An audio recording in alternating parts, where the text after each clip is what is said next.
buenas tardes. Es un gusto y emocionante ver tantas caras, amigas de la familia que nos han acompañado desde siempre, nos apoyan. Gracias también a ustedes de Open Book Chef y gracias a nuestro amigo de G-Care que nos acompaña especialmente en este evento. Quiero partir, bueno, aparte de agradecerles a todos, quiero contarles un poquito de nuestra historia para los que no nos conocen. Somos 3 mujeres intergeneracionales. Tenemos a la socia Boomer, que es Grace, muchos la conocen, a la socia Millennium, que es Wally, y yo, que pertenezco a la generación X o generación Sandwich. Venimos de mundos profesionales totalmente distintos. Una coach, una profesora de educación básica y una ingeniera. A simple vista es como, ¿qué van a hacer estas 3 mujeres, verdad? Pero sin embargo, encontramos un propósito en común y eso fue lo que nos unió. La pandemia para muchos fue muy doloroso, ¿cierto? Fue un momento de desconexión. Sin embargo, para nosotras fue en el minuto que empezamos, un minuto de conexión, donde empezamos a crear y donde empezamos a sacar la mejor versión de cada una apoyándonos. Comenzamos a recorrer una ruta plateada donde aprendimos y validamos que la diversidad aporta siempre y hay algo que aprender siempre uno del otro. Comenzamos a estudiar y a observar la acelerada transformación de la sociedad que está envejeciendo, pero también que está llena de oportunidades, diversidad y experiencia que tenemos que compartir. Decidimos que queríamos ser parte de este cambio, contribuir a un mundo desde el aprendizaje, la conexión y el bienestar. Estas 3 herramientas podían enriquecer la vida futura, la presente de hoy día y también la del futuro. Hemos vivido una montaña rusa. ¿Quién dijo que emprender era fácil? O sea, yo creo que muchos sabemos que la montaña rusa es parte de. Hoy, ya 3 años después de este encuentro que lo inició todo, estamos emocionadas de relanzar LifeGo Up con una nueva imagen, nuevas funcionalidades, pero el mismo propósito que nos trajo hasta aquí. Hoy no solo celebramos el relanzamiento, celebramos el inicio de una nueva etapa. Somos parte activa de un ecosistema plateado que busca contribuir al futuro, un futuro con experiencia, promoviendo el respeto por la diversidad y reconociendo y enseñando que todos tenemos que aprender del otro, sin importar la edad, sin importar la generación. Gracias infinitas por ser parte de esta historia y de estar hoy día aquí con nosotros.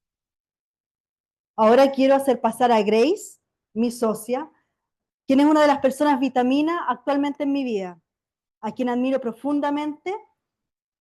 El micrófono será todo tuyo para que nos cuentes cómo seguimos y presentes a nuestro invitado especial. El video. Muchas gracias, buenas tardes, bienvenidos a todos. Gracias por acudir a este encuentro. Realmente sé que llegar hasta acá es un gran esfuerzo para muchos, ¿sí? Pero estamos muy agradecidos de tenerlos aquí. Carmen les explicó acerca de este relanzamiento, un cambio de imagen de nuestra aplicación. Muchos de ustedes pudieron verla y descargarla. Stop. El cambio. Muy corto. Se ve. Espera.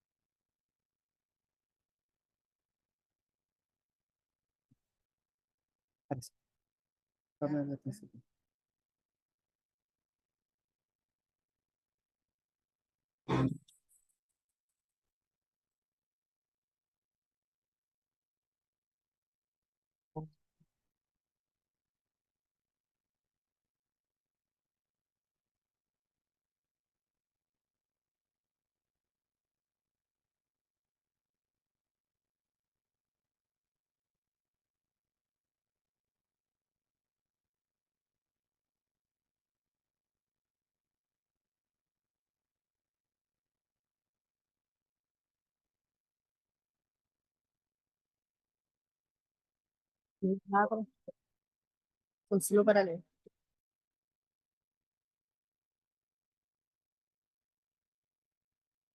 Principio que sacarlo. Ahora hay que sacarlo. Gracias. La Facultad de Ciencias Físicas y Matemáticas a partir de descargar la escuela. No se van a repetir, vamos a crear una gran comunidad, vas a conocer personas de otros países, vas a tener posibilidad de pasarlas bien con clases interactivas con profesionales de la mejor calidad que hay dentro de Chile y del exterior. Y bueno, yo tengo el privilegio hoy de presentar al doctor Diego Bernardini, a quien he podido conocer y he tenido el privilegio de conocer como profesional, pero fundamentalmente como ser humano. He participado de su diplomado de la nueva longevidad, que para todos los que están en el mundo actual, para todos los que les gusta estudiar, no solamente para aquellos que están en el mundo de la salud, los mega recomiendo, el diplomado de la longevidad. Ahora, te podría presentar a Diego contándote su currículum, que es sumamente vasto, pero en realidad lo puedes encontrar en Google, no necesitas que yo se lo cuente. Así que pueden ver las notas que les han hecho, ha trabajado con Don Francisco, con Ramos, tiene notas espectaculares que realmente vale la pena que las veas en YouTube o en Google. Pero sí te lo voy a presentar como el ser humano que conocemos.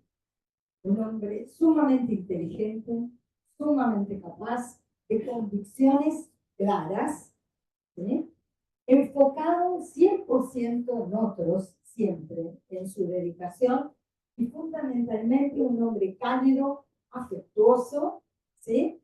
Y algo que aprendió a conocer en este último tiempo, muy divertido. Así que, sin más, Diego, te doy la gran bienvenida. Este es tu espacio. Y tú sabes hacerlo mejor. Intentaremos. ¿Qué tal? Buenas tardes, un gusto enorme. Bueno, gracias Grace, Aleska, Carmen, ¿dónde estás? Ahí estás. Realmente les agradezco mucho porque sé el esfuerzo que implicó que pudiera estar hoy acá con ustedes, pero además, bueno, poder encontrarnos con gente amiga, gente querida, gente de nuestra comunidad y también con amigos que uno ha ido repartiendo a lo largo del tiempo. Yo descubrí que a mí me gusta estar en los momentos fundacionales, y este es un momento fundacional. Y sobre todo me gusta escuchar un poco las historias, porque las historias nos permiten, digamos, conocer a las personas y, de hecho, cuando nosotros queremos que nos conozcan, también contamos parte de nuestras historias. Las historias tienen que ver con nuestra identidad, con nuestros orígenes, con nuestros esfuerzos, con nuestras alegrías, con nuestras tristezas, y la historia, por sobre todas las cosas, también tiene que ver con esta segunda mitad de la vida y con la nueva longevidad, donde ya llegamos habiendo acumulado historia. Así que yo hoy voy a contarles también un poco de mi historia, para que podamos enriquecer la historia de todos, y lo vamos a hacer de una manera diferente, o una manera, como se dice ahora, interactiva o híbrida, porque nos están viendo, ¿no? ¿De dónde nos siguen? ¿Dónde está la cámara? ¿La cámara está por ahí? Sí. Perfecto. Entonces, saludos a los que nos están mirando, ¿no? A mi mamá y a todos que nos están ahí acompañando. Muchas veces me preguntan de dónde salió o por qué me dedico a lo que me dedico, básicamente. Yo vengo de la salud, claramente, soy médico, y me especialicé, digamos, con un grado de máster, con doctorado en medicina y bla, bla, bla. Pero la gente pregunta, ¿por qué te dedicas a las personas mayores? Yo me acuerdo que uno de mis maestros, Jorge Galperín, médico de familia, el médico de familia de Argentina, un día me dijo, en Argentina hay mucho médico y son buenos los médicos acá. Entonces, si querés tener trabajo, tenés que hacer algo diferente. Y ese algo diferente tenía que ver con algo que a mí me apasiona, que es aprender. Y uno, ¿de quién aprende? Empieza a aprender de las personas mayores de la familia. A mí me tocó una familia de estas típicas de inmigrantes españoles e italianos, aunque mi fenotipo es más italiano, no sé si se dan cuenta, pero tuve esas familias largas de fines de semana, donde estaban abuelas, abuelos, tíos, tías, por supuesto donde terminaba siempre alguien discutiendo, alguien llorando, alguien que se levantaba de la mesa y se iba ofendido. Yo conocí 3 bisabuelas mías, y inclusive mi última abuela la disfruté hasta hace muy poquito tiempo, con más de 100 años, por lo cual de alguna manera ese aprendizaje nace de una cuestión familiar. Y después, bueno, cuando decidí que iba a estudiar medicina, dije, bueno, me voy a dedicar a las personas mayores. De hecho, les confieso que mis únicos 2 aplazos en la carrera de medicina fueron pediatría, justamente, y neurocirugía. Mi madre murió de un tumor cerebral. Así que ya saben la interpretación. Pero bueno, un poco mi historia viene por ese lado. Y mi historia me llevó a que cuando me empecé a especializar en esto, me encontré en un momento muy de reflexión. ¿Se acuerdan la película Mujer Bonita? La de Julia Roberts. En un momento, Julia Roberts le pregunta a él, al actor, digamos, a qué se había dedicado, qué había estudiado. Y él le cuenta y le dice, hice todo el recorrido, hice la carrera, hice el doctorado, y a mí me pasó eso, que en un momento me encontré con que había hecho la carrera, había hecho el grado de maestría, había hecho el doctorado, o sea, había hecho toda la formación formal, pero me estaba especializando en un grupo de personas al cual yo no había llegado. Yo tenía apenas 40 y pico, estaba llegando a mis 40. De hecho, me pasó, uno de los grandes desafíos de mi vida fue salir de ámbitos académicos, de congresos médicos, donde nos aplaudimos entre unos y otros, para hablarle a la comunidad. Ahora ya la cosa pasa un poco más desapercibida porque tengo el pelo más blanco, pero recuerdo un día haber entrado a un auditorio y ver a las señoras de la primera fila. Eran como, ¿vieron? ¿Se acuerdan del show de los Muppets? Los 2 viejitos que estaban ahí arriba criticando al resto. Bueno, las señoras de la primera fila, yo paso y escucho que una de ellas dice, ¿y este jovencito qué nos viene a hablar a nosotras? ¿No? Y yo ahí dije, bueno, evidentemente acá claramente algo hay. Yo todavía no llegué a ese momento de vida. Ahí fue, por ejemplo, como surgió mi primer libro, que es un libro de diálogos, de encuentro, de conversaciones. Entonces, de alguna manera, me encontré con esa situación y donde particularmente, a medida que yo hablaba y conversaba con las personas, que es algo que a mí me encanta, me encontré con una situación que era muy diferente de la que me habían enseñado. Que justamente recién María José me preguntaba afuera en la entrevista. A nosotros nos venden, nos transmiten la cultura en la cual nosotros vivimos, es la de pensar que con el paso del tiempo nos volvemos dependientes, nos volvemos enfermos, necesitamos de cuidados o de alguien que nos apoye. Y le comentaba justamente a María José que los datos duros de investigación, nos muestran que inclusive el grupo más mayor que se considera para este tipo de estudios, que son las personas de 80 o más de 85 años, la mayoría, más de la mitad, viven en sus propias casas. ¿Y esto qué significa? ¿Que toman medicamentos? Sí, algunos de ellos sí. ¿Que utilizan algún bastón, alguna muleta? Sí, probablemente sí. Pero significa que básicamente pueden vivir solas, de manera autónoma, aseándose, vistiéndose, alimentándose de manera autónoma. Por lo cual yo me encontré en ese momento con que la realidad era diferente a lo que a mí me habían enseñado. Y por sobre todas las cosas también tomé conciencia que en algún momento de la vida iba por la calle y me dijeron, señor, señor, ¿tiene hora? Y yo dije, me convertí en señor y no me di cuenta, ¿no? Y eso es algo que a todos nosotros prácticamente nos va a pasar. Así que bueno, eso es un poco mi historia y los que enseñamos, yo soy profesor en 2 universidades, digo que enseñamos porque aprendemos. Entonces aquí la idea, en este encuentro de hoy que vamos a compartir, es que todos aprendamos de todos, que es como nos gusta trabajar y como Grace sabe que trabajamos, en una comunidad donde todos aprendemos de todo. ¿Qué quiero decir con esto? Yo voy a compartir con ustedes una presentación, pero también en determinado momento, algo que ustedes van a hacer al final, que va a ser preguntarme a mí, yo me voy a adelantar y les voy a preguntar a ustedes. Y lo vamos a compartir entre todos, porque una de las cuestiones que identificamos y con la cual trabajamos en nuestra comunidad es que hacen falta espacios de conversación, de conversar este tipo de cuestiones, ¿de acuerdo? De encontrarnos en este tipo de espacios porque la realidad es que las personas, cuando le damos esa oportunidad, lo que suelen decirnos después es, no me imaginé que había tantas personas con los mismos problemas que yo en diferentes lugares. ¿De acuerdo? Porque uno a veces piensa que lo que le ocurre solamente a uno de nosotros. Entonces, bueno, vamos a empezar por aquí. Yo creo que todos sabemos de qué se trata, todos hemos ido a estos lugares. Yo soy del cuarto de libra con queso, ¿no? Debe haber el grupo del Big Mac por acá, seguramente, pero bueno. Pero todos sabemos de qué se trata esto. Ahora, ¿Qué ocurre o qué nos muestra cuando entramos y nos atiende una persona como esta señora? Esta señora ya falleció, se llamaba Lorraine, trabajó en McDonald's hasta sus 94 años y trabajó durante más de 35 años en esta cadena de restaurantes, inclusive, como se imaginarán, cuando sus 4 hijos ya estaban jubilados. Ella seguía trabajando allí, ¿de acuerdo? Y no solo ella, son muchas las personas mayores que están trabajando en este tipo de cadenas de comida rápida, sino que además, como ven, son elegidos los empleados del mes. Ahora, ¿qué fue lo que ocurrió? ¿Por qué está ocurriendo esto? ¿O qué es lo que representa y lo que está pasando? Lo primero que está pasando es que algo está cambiando, algo se está modificando. Hay un estudio de la Universidad de Lancaster en Reino Unido que evaluó 400 locales de McDonald's y les preguntó no solo a sus trabajadores, a los colaboradores, sino también a los clientes. ¿Qué pasaba cuando había una señora como Lorraine esperando del otro lado de la caja para decir papas grandes, coca chica, ¿no? Era una publicidad muy graciosa de Argentina.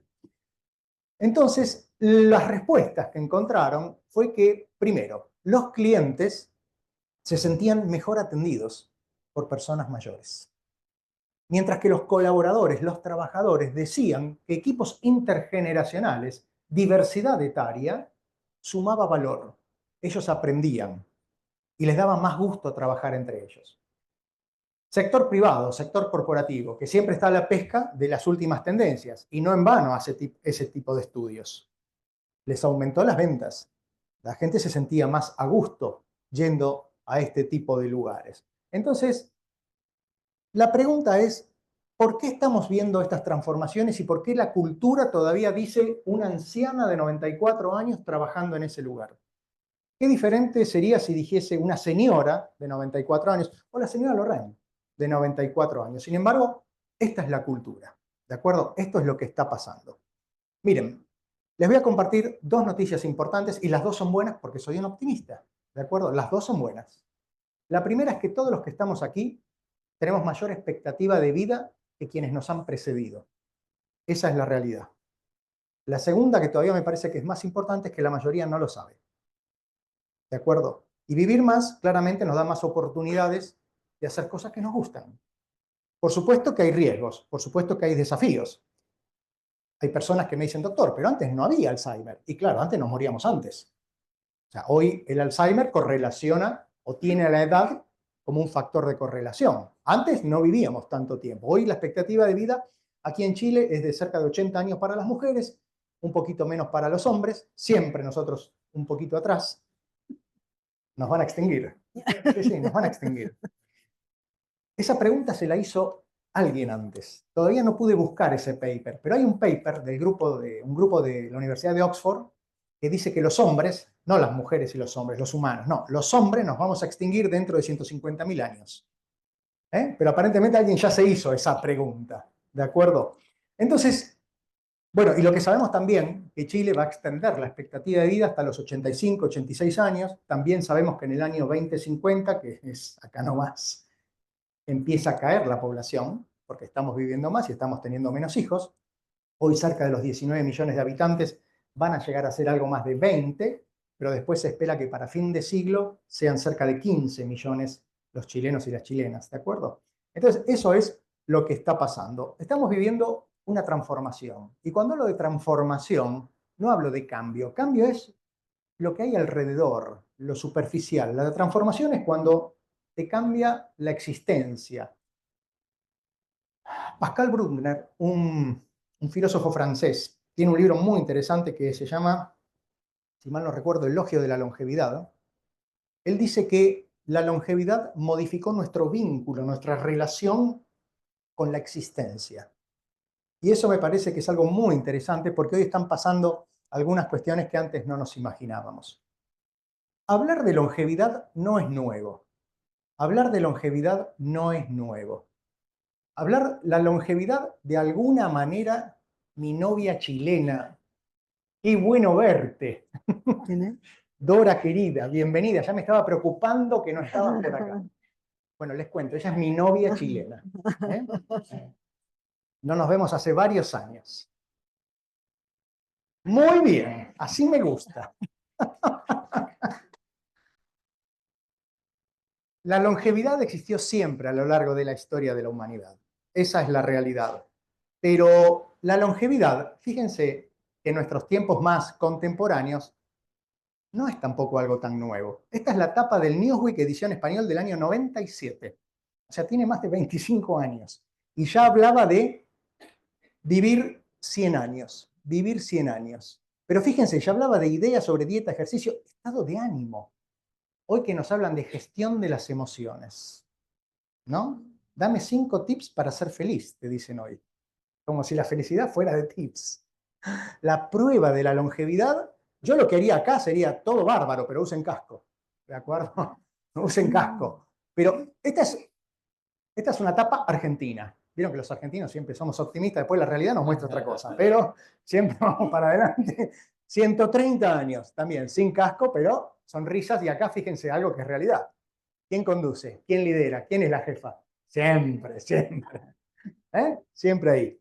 Y fíjense algo, el New York Times, esto ya es año 2000, también casi 25 años, y acá ya nos hablan de la inmortalidad, o del cumpleaños número 150. O sea, esto no es nuevo, existió siempre. Lo que pasa es que ahora estamos en otro momento. Y hoy estamos en otro momento que a mí me gustó llamar la nueva longevidad. Es un concepto que empecé a trabajar en el año 2017 y que tiene que ver con esto que les comentaba antes. Que yo era de los estudiantes de medicina que ya antes de saber o de recibirme ya sabía a qué me iba a dedicar. Y cuando empecé a conversar y a tratar con las personas mayores, me encontré con que era una cuestión totalmente diferente a la que me habían enseñado. ¿De acuerdo? Hoy la nueva longevidad es oportunidad. También son riesgos, también son desafíos, y es sobre todas las cosas una transformación social. Es algo que está modificando nuestra sociedad. Sabemos que el cambio climático existe, ya está en 1 grado, no sabemos si va a llegar a 1,5 grados, a 2 o a lo que tenga que llegar. Sabemos que la inteligencia artificial existe, no sabemos hasta dónde va a llegar. Mi preocupación un día es salir del baño y encontrarme con un señor con chaqueta de cuero negro y lentes negros que me diga hasta la vista, baby. Ahí voy a decir, la inteligencia artificial llegó demasiado lejos. ¿De acuerdo? Pero la inteligencia artificial no va a modificar la empatía, las habilidades blandas, el contacto, el cuidado. Es lo que nos diferencia como seres humanos y es lo que tiene que ver también con la nueva longevidad. De alguna manera, la longevidad siempre existió en la historia de la humanidad, como les comentaba. En la antigua Grecia, Aristóteles, Sócrates, Platón, todos estos fueron longevos. Todos vivieron más de 60 años, Aristóteles 82. En ese momento, en la antigua Grecia, la gente apenas llegaba a vivir hasta los 30 años. En el Senado romano, los senadores eran todos cincuentones. En esa época también la gente se moría, apenas llegaba a vivir a los 30. Cuando Miguel de Cervantes, que también estudió en Salamanca, escribió el Quijote, tenía más de 60 años. Y los estudiosos del Quijote dicen que el Quijote era un cincuentón. O sea, la longevidad siempre estuvo presente. ¿Cuál es la diferencia? Que antes era el privilegio de unos pocos. Hoy, por primera vez en la historia de la humanidad, tenemos, como me tocó a mí, probablemente a muchos de ustedes, 4 y hasta 5 generaciones en la misma mesa de un domingo, por ejemplo, o de las fiestas. ¿Sí? Hoy empieza a ser la longevidad un fenómeno colectivo, un fenómeno social, lo que a la mayor parte de nosotros de alguna manera nos va a tocar vivir. En mi segundo libro, que publiqué en el año 2019, que conceptualicé este tema este marco conceptual de la nueva longevidad, identifiqué de alguna manera 5 dimensiones. Primero, claramente un fenómeno cuantitativo. Cada vez somos más. Yo tengo 4 hermanos, o 3 hermanos, somos 4 en total. Tengo un solo hijo, y mi hijo creo que va a tener un perro y castrado. ¿De acuerdo? O sea, cada vez uno conoce más gente o más parejas que dicen yo no me voy a casar o me voy a comprar perritos. ¿De acuerdo? Entonces, primero el tema de más cantidad, pero lo que a mí más me importa es el aspecto cualitativo, que es un poco también para lo que estamos hoy reunidos acá. La mayor independencia. Hoy sabemos que los años de vida saludables se están extendiendo. O sea, porque hoy sabemos que gran parte de la longevidad depende de hábitos de vida saludable, de cuánto nos movamos, de qué manera nos alimentemos, de cómo controlemos nuestro peso, de la vida espiritual que tengamos, de los amigos que nos rodeen y del propósito de vida que tengamos hacia adelante. Pero también estamos viendo nuevos roles, ¿de acuerdo? Por ejemplo, cada vez tenemos más evidencia que nos muestra el peso de las personas mayores en la gobernabilidad, a través del voto. A través del voto. En la última elección de Trump, por ejemplo, en los lugares de retiro, como mostraba ese estudio, los demócratas perdieron 2 puntos y los republicanos ganaron 8%. 8 puntos. El gap, la brecha que hay entre votantes mayores de 65 años en Estados Unidos, entre republicanos y demócratas, es de 15 puntos. ¿Sí? Aquí son 9 millones de personas mayores de 60 años. Ponen y sacan un presidente, si se ponen de acuerdo. Ese es el tema. El otro día escuchaba en Bogotá, le recordaba durante la pandemia a un exministro que cuando vino la pandemia fue una situación global, el confinamiento es política pública. Por eso hubo países que lo hicieron de determinada manera. Y Colombia tuvo una de las restricciones o de los confinamientos más fuertes. Y este hombre que fue ministro dijo, nos están encerrando para cuidarnos, y en realidad es cierto, porque la evidencia lo mostró, nos estamos muriendo de depresión, de falta de tratamiento, de falta de estudios, de soledad, ¿sí? Tenemos que formar las defensas, las autodefensas de personas mayores, dijo el exministro. Y hoy cada vez tenemos más evidencia de cómo condicionan, por ejemplo, el voto. Y también tenemos nuevas intensidades. Tráeme a los nietos, déjamelo, pero 2 horitas, porque después salgo con mis amigas al teatro. ¿De acuerdo? O, doctor, ¿hay un Tinder para nosotros? A mí me lo han preguntado. ¿De acuerdo? Entonces, las cosas están cambiando, se están modificando. Y sobre todas las cosas, socialmente lo que está ocurriendo es que no estamos logrando entender y acompañar a un grupo de la población que cada vez va a ser más grande en cantidad y al mismo tiempo más diverso. ¿Vieron que hay 3 bebés que de repente están llorando? Uno porque se hizo pis, el otro tiene hambre y el otro tiene frío. La misma respuesta, 3 estímulos diferentes. ¿Encontraron 2 personas mayores iguales? No las hay. Porque hay un curso de vida atrás de eso. Sin embargo, ¿qué te dicen? A los 60, 60 y pico, cuando te ven un poquito arrugado, con pelo blanco o sin pelo, pues las 2 opciones, ¿no? Sos un abuelo o sos un jubilado o una jubilada. Y a partir de ahí, palo y a la misma bolsa. Los de 60, los de 70, los de 80, los de 90, los de 100. ¿De acuerdo? Y la regla para ese grupo es la diversidad. Entonces, atención con esto, porque esta nueva longevidad es un fenómeno sobre el cual cada uno de nosotros podemos trabajar. Podemos, de alguna manera, modificar ese devenir del tiempo. Yo les comentaba que tuve una abuela de más de 100 años. Cualquiera podría decir, qué buena genética que tiene Diego. Sí, pero la genética solo explica el 30%. Tenemos un 10% que lo explica el acceso a un sistema sanitario, por ejemplo. Tener un hospital cerquita. Una vez, para el primer libro, hablaba con una señora, Graciela Fernández Meijide, vive, tiene cerca de 95 años, o 96, fue ministra, una política, una activista de derechos humanos impresionante, es una locomotora, como persona que tiene una polenta, y un día, y en esa charla que está publicada en el libro, me dijo, mira, yo fumé como una locomotora toda la vida, así que ahora que soy mayor vine y me mudé acá, frente al Instituto de Referencia Cardiológico de Buenos Aires. Me dice, pues los tengo cerquita, cualquier cosa que me pasa me cruzo, ¿de acuerdo? Entonces, el llegar a un sistema sanitario competente es el 10%. ¿Qué es el otro 60%? ¿Cómo podemos y elegimos vivir? Es cuánto nos movemos, cómo nos alimentamos, cómo controlamos el peso corporal, de quiénes nos rodeamos, ¿sí?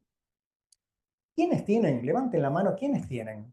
3 amigos o amigas o personas, 3, y no vale ni más ni menos, 3 o más, mejor dicho, a las que le puedan compartir sus cosas más íntimas, lo bueno y lo malo, las alegrías y las tristezas, que los escuche.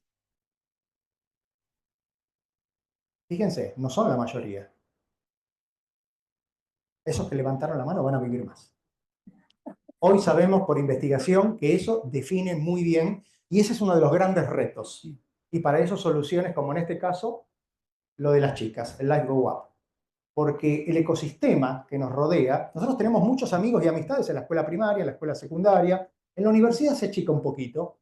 Cuando hacemos familia, los hijos, la esposa, el trabajo, se vuelve a achicar un poquito más, Y no te digo nada cuando te retiras o te retiran del trabajo. De acuerdo que ya tus hijos se fueron de la casa, el síndrome del nido vacío. Concepto que hay que revisar. Porque un día dije síndrome del nido vacío y una señora levantó la mano del fondo y me dijo, yo tenía el síndrome de los huevos llenos. Así que cuando se fueron de mi casa, sentí un gran alivio. ¿De acuerdo? Entonces, concepto que hay que revisar. Ahora, Genial. ese ecosistema vivo, hay que mantenerlo vivo. Todos sabemos que tenemos personas con las cuales un café nos alcanza y nos vemos dentro de 3 meses. Hay otros con los que saldríamos, por ejemplo, para ir al cine o salir un fin de semana, y con otros nos iríamos de viaje y con otros compartiríamos la vida, quizás.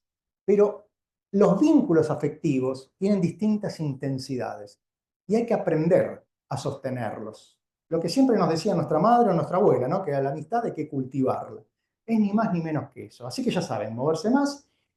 ¿Qué les pareció entrar acá con el cardio ese de la escalera ahí a la entrada? No, lo buscamos así a propósito. O sea, el que se mueve más vive más, así que cardio de subida, cardio de bajada ahora, ¿no? Así que ahí lo tenemos. Tenemos el tema de la alimentación, tenemos el tema de los vínculos del ecosistema social, tenemos la espiritualidad. La espiritualidad significa ir a la iglesia, ir a la mezquita, tener una doctrina o a la sinagoga o al templo, o pensar en el famoso karma, en la trascendencia. ¿De acuerdo? Las personas que creen en eso, en que hay una trascendencia, o también los papers muestran la frecuencia de ir a la iglesia los domingos, también sabemos que genera o correlaciona con longevidad y con bienestar. Y el último es el propósito de vida, es el sentido de vida. Es cómo vamos a llenar de vida todos estos años que el desarrollo nos regaló. Entonces, todo eso es muy lindo, pero todo eso se traduce en salud. Cuando a las personas mayores se les pregunta qué es lo importante, digo las personas mayores porque son las que están más adelante en un camino que probablemente todos nosotros vamos a recorrer. Cuando se les pregunta qué es lo importante de la vida, ellos suelen decir, primero los vínculos, o sea, la familia, el compañero, la compañera, los hijos, los nietos, y segundo la salud. Salud es lo que nos permitió a todos hoy estar acá. Salimos de nuestras casas, nos aseamos, nos alimentamos, tomamos el transporte público o el auto, hicimos el cardio de entrada, ¿de acuerdo? Y hoy estamos acá. Los que hemos estado ingresados en un hospital o hemos perdido la salud por un momento, sabemos de qué se trata. Y los estudios nos muestran, cuando hice mi tesis doctoral, la hice en la zona rural de Salamanca, pueblos de 300 habitantes, todos personas mayores. Entonces, la meseta de Castilla y León, que son ásperos, los castizos son ásperos, 3 meses me costó que me prestaran atención. 3 meses donde iba a pasar consulta con el médico, con la enfermera, y después me iba al bar del pueblo donde jugaban la partida, y yo leía, pero yo sabía que me estaban todos mirando. Tipo joven, médico, extranjero, ¿qué hace acá en este pueblo? ¿No? Y era que me conocieran. Y así pude evaluar a más de cerca de 300 personas mayores, y una de las preguntas que les hacía era si se consideraban personas mayores. Sí, claro, tengo 70, tengo 75, tengo 80, tengo 82. La segunda pregunta era, bueno, ¿se considera un viejo o una vieja? Ah, no, eso es otra cosa, me decía. ¿No? En nuestra cultura, decir mi viejo, mi vieja, es aceptado, ¿no? Yo siempre digo que lo malo es el adjetivo, viejo pesada, vieja de mierda, eso es lo que va mal, ¿no? Pero el viejo, vieja, está todo bien. Yo le preguntaba, ¿se considera? Ah, no, eso es otra cosa. Entonces decía, bueno, ¿cuál es la diferencia entre ser una persona mayor y ser un viejo o una vieja? La respuesta fue siempre la misma, en esos 300 casos. En ese momento fue el estudio de ruralidad extrema más largo que un longitudinal que hice de 2 años en España. Era no valerse. En castellano puro y duro, no valerse es decir, necesitar ayuda. Estar en una situación de dependencia, que alguien venga a ayudarme. Eso para ellos era ser una persona vieja. Por eso está el tema de los vínculos y está el tema de la salud. Y la salud, a medida que cumplimos años, se convierte en un capital más valioso.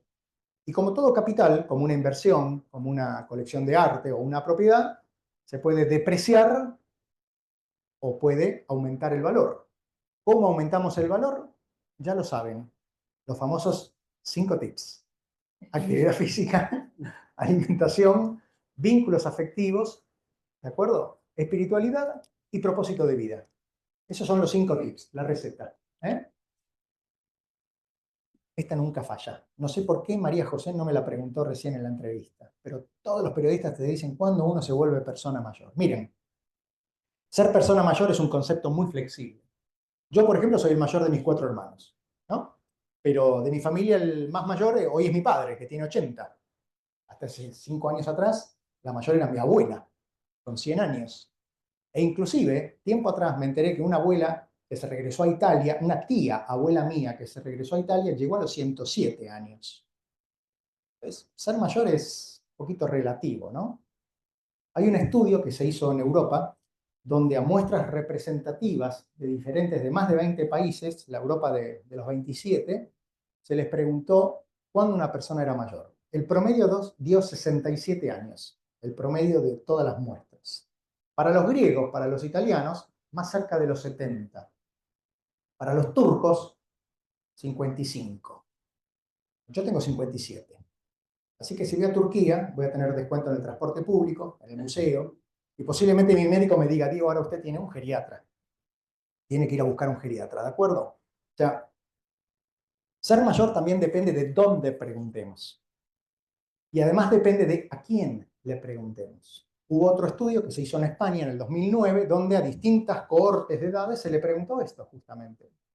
Las personas de 20 a 29, como yo, dicen que una persona es mayor cerca de los 65, 67. Pero a medida que aumentamos la edad, aumenta la edad a la cual percibimos ese envejecimiento. Inclusive, hace un par de meses se publicó un trabajo en Alemania con más de 4.000 personas que las vienen siguiendo hace más de 20 años. Y a medida que este grupo, esta cohorte de 4.000 alemanes iba envejeciendo, y les preguntaban cuándo una persona es mayor o si se siente mayor, iban empujando, pero no empujando por una cuestión, empujando porque ellos se sentían diferentes, ¿de acuerdo? Entonces, me parece que ese es un punto interesante. Ser mayor es un concepto que es muy relativo. Yo siempre digo que ser mayor es la sociedad, cuando te dice, señor, ¿qué hora es? ¿No? Por suerte todavía no me dijeron, señor, siéntese que le corresponde. Ese día voy a estar más complicado. Pero bueno, les quiero compartir o les quiero transmitir mi primer pregunta y tenemos un par de micrófonos para que puedan ir circulando y podamos ir, aparte de conocernos, de ir compartiendo cada uno qué piensa. Hay preguntas, yo soy un preguntón. Yo soy un preguntón y así me ganaba que en la universidad siempre me tomara el profesor titular. Entonces no tenía escapatoria. Hay preguntas que de alguna manera, como referenciaba al inicio de la charla, tienen que ver con conocer nuestra historia, ¿no? Y fíjense que hay preguntas que en general siempre están presentes. ¿Te gusta el teatro? ¿Te gusta el cine? ¿Te gusta el dulce? ¿Te gusta el salado? ¿El mar o la montaña? Pero hay una pregunta que en algún momento de la vida desaparece. Porque de chicos nos preguntan, ¿qué te gustaría hacer cuando seas grande? Y ya vieron, ser grande es un concepto muy relativo. ¿Cuánto de grande se debe pesar para ser grande? ¿Cuánto se debe medir para ser grande? Entonces mi pregunta es, ¿qué les gustaría hacer cuando sean grandes que todavía no hayan hecho? ¿Qué les gustaría hacer? ¿Circulamos los micrófonos y nos van contando? Ya. Acá. ¿Alguien quiere responder? Ahí vamos. Correr un maratón. No está Correr un maratón. No está prendido. No está prendido. Pero me escuchan. Correr un maratón. Correr un maratón. El mes pasado se corrió la maratón de Chicago. Hubo récord mundial de mujeres. Nos van a extinguir. No. Fue la primera vez en la historia, del atletismo donde la diferencia de récord mundial entre hombre y mujer es menor a 10 minutos. La africana corrió en 2 horas 9. Yo la vi esa carrera por televisión, una bestialidad. ¿De acuerdo? O sea, impresionante. Pero unos días después, en el New York Times, salió un artículo de que había 3 hombres, todos mayores de 70 años, que habían corrido todas las ediciones de la Maratón de Chicago. El grupo de personas mayores de 70 años es una constante en las maratones, hablamos de 42 kilómetros, la maratón como corresponde. Ese tipo de carreras. La de New York, ahí está, mira, Alfonso corrió 4 veces y yo la corrí 2 veces. Así que después te contamos de qué se trata porque es una fiesta. Es una fiesta correr New York. ¿Quién más nos cuenta? Dale. Allá. A ver si se escucha. Fuerte, fuerte. Sexóloga intergeneracional. Ah, ahí abrieron la boca. Sexóloga intergeneracional. Está muy bueno eso. De nuevo. Les voy a dar dos noticias importantes. También, a mí me gusta dar noticias importantes. Las personas mayores follan. ¿Sí? Nuestros padres no. Nuestros padres no. Pero las personas mayores sí. De hecho, tenemos un tema muy fuerte e importante desde el punto de vista de la salud pública, porque el grupo que está registrando mayor contagio de enfermedades sexual transmitidas y de HIV son los mayores de 65 años. Nosotros porque con la pastillita, ¡pum!, somos Superman. Y ustedes porque después de la menopausia, cuando se cierra la fábrica, se abre el circo. Entonces estamos teniendo un problema, en serio, es un problema de salud pública. Porque las enfermedades de transmisión sexual, el grupo de más crecimiento se está dando en los mayores de 65 años. Atención con eso. Así que, si las cosas no cambian, vas a tener mucho trabajo. Y además les digo algo. Esto lo estudió muy bien Ana Freixas, que es una psicóloga catedrática ya retirada de la Universidad de Córdoba, en Andalucía, en España, muy amiga nuestra, la invitamos a nuestra comunidad. Ella estudió mucho la sexualidad, la vida íntima femenina, y los trabajos de ella muestran que efectivamente cuando se cierra la fábrica y se abre el circo, la vida íntima femenina es mucho más rica, más entretenida y más divertida. ¿De acuerdo?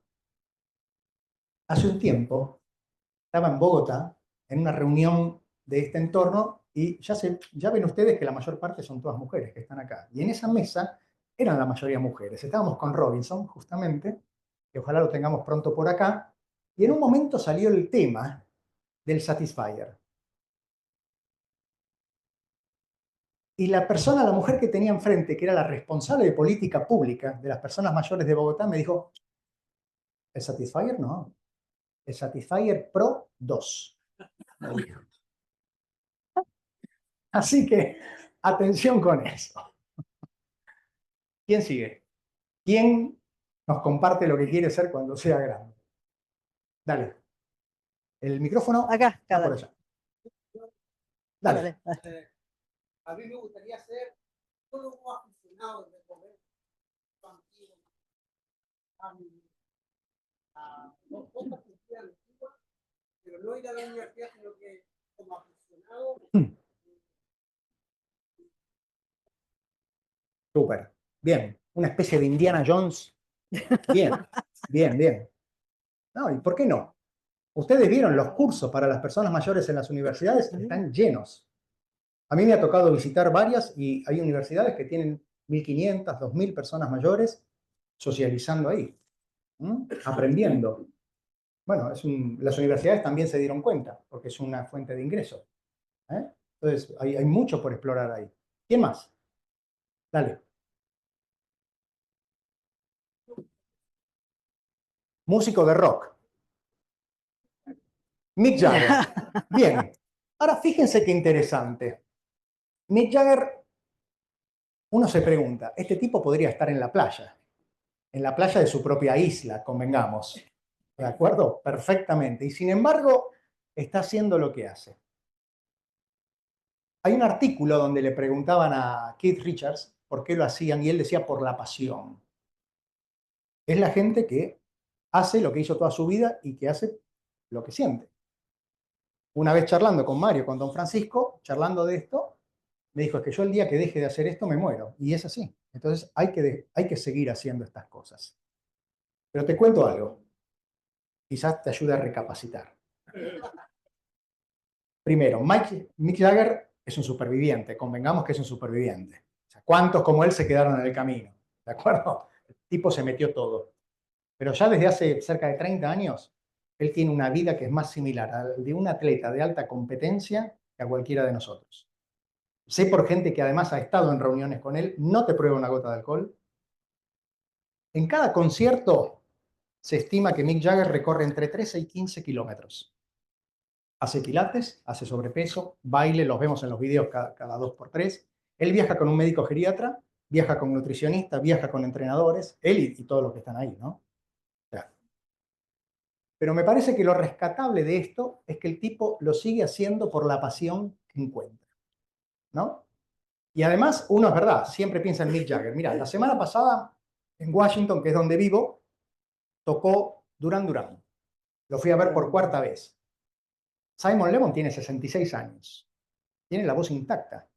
Y los tipos están todos, la versión original, están intactos. 3 días después me fui a ver a los B-52, a los B-52. Están perfectos. Hace un año atrás la vi a Patti Smith, 77 años. Lo que es interesante es que la banda de Patti Smith, menos el hijo que tiene 40 y pico, todos tienen arriba de 70. Cuando yo veía a la gente, eran todos segunda mitad. Todo pelo plateado, algún que otro bastón, pero vos los veías moviéndose. Y estamos redefiniendo lo que se entiende por el paso del tiempo.